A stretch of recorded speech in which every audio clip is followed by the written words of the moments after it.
с темой уголовных проступков. Тему давайте я немножко изменю и сам озвучу, хорошо? И я хочу сказать, что Александр Иванович активно с нами сотрудничает, являясь в настоящее время членом редакционной коллегии нашего научного журнала «Вестник ЮНУ», серия юридическая. Спасибо за представление. Ну, еще больше слова благодарности я адресую оргкомитету, который пригласил меня на эту конференцию, предоставив возможности увидеться в очередной раз с юбиляром.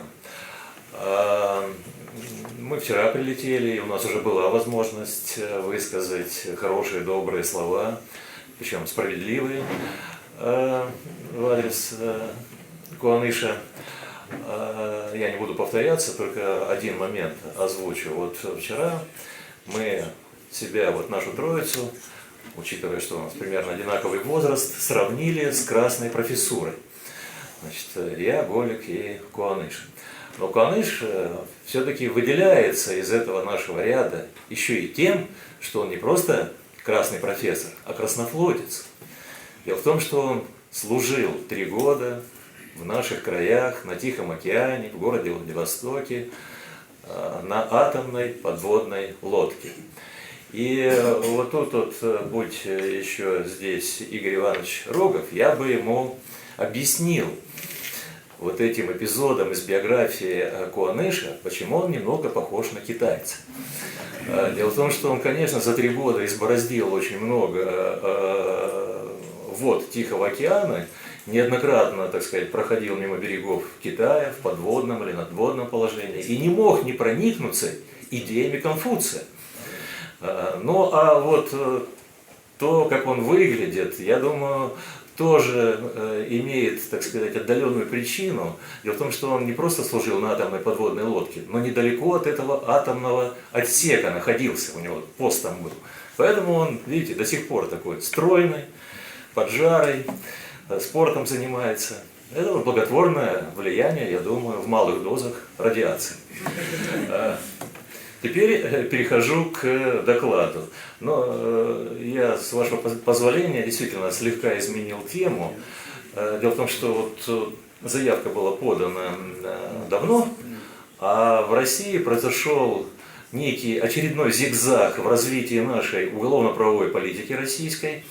И появился, так сказать, эпизод, ну, о котором я сейчас вот хотел бы рассказать, с учетом того, что у вас в названии конференции фигурирует и Конституция, и политика.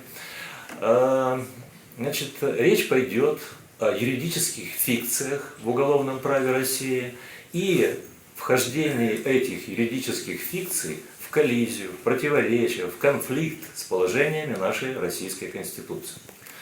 Первая такая ласточка в виде этой самой пресловутой юридической фикции залетела в наш уголовный кодекс в 2012 году, когда законодатель в одном из примечаний к статье 131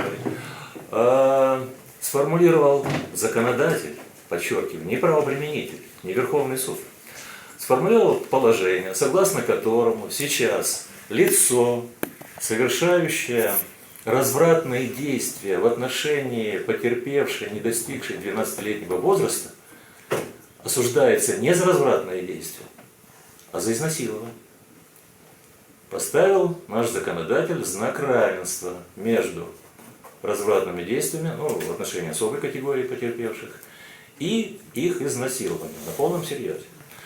Пока еще вот эта фикция до Конституционного суда России не дошла. А вот другой эпизод случился буквально на наших глазах, и я принимал участие в этом деле, поскольку Конституционный суд рассмотрел представление президиума Ивановского областного суда по делу о так называемом пьяном водителе. Суть дела в следующем.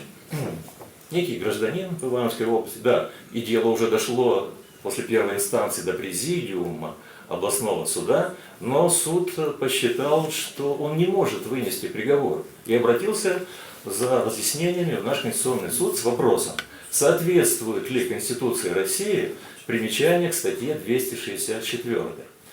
А 264 у нас тоже чистой воды юридическая фикция. там через запятую приравниваются к лицам, находящимся в состоянии опьянения, как те товарищи, которые не сбегают после совершенной аварии с места ДТП, так и те, кто отказываются от медицинского свидетельствования, и те, которые убегают с места ДТП, а потом через 2-3 дня появляются, сдаются. И вторая категория, третья, по действующему российскому законодательству, с учетом примечания, уже признается лицами, совершившими данное преступление в состоянии опьянения.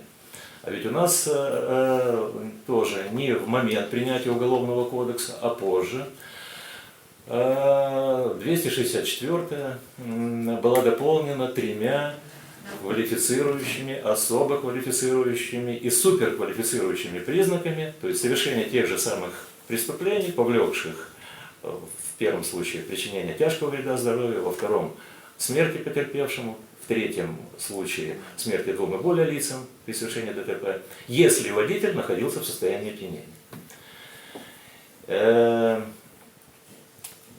Конституционный суд, Конституционный суд России обратился к ряду, так сказать, представителей научной общественности. Вот один из запросов пришел даже к нам, во Владивосток, на нашу кафедру, с просьбой дать научно-консультативное заключение по вопросу о том, соответствует ли вот в таком виде примечание к статье 264 Конституции Российской Федерации. Мы ответили, что не соответствует. Не соответствует.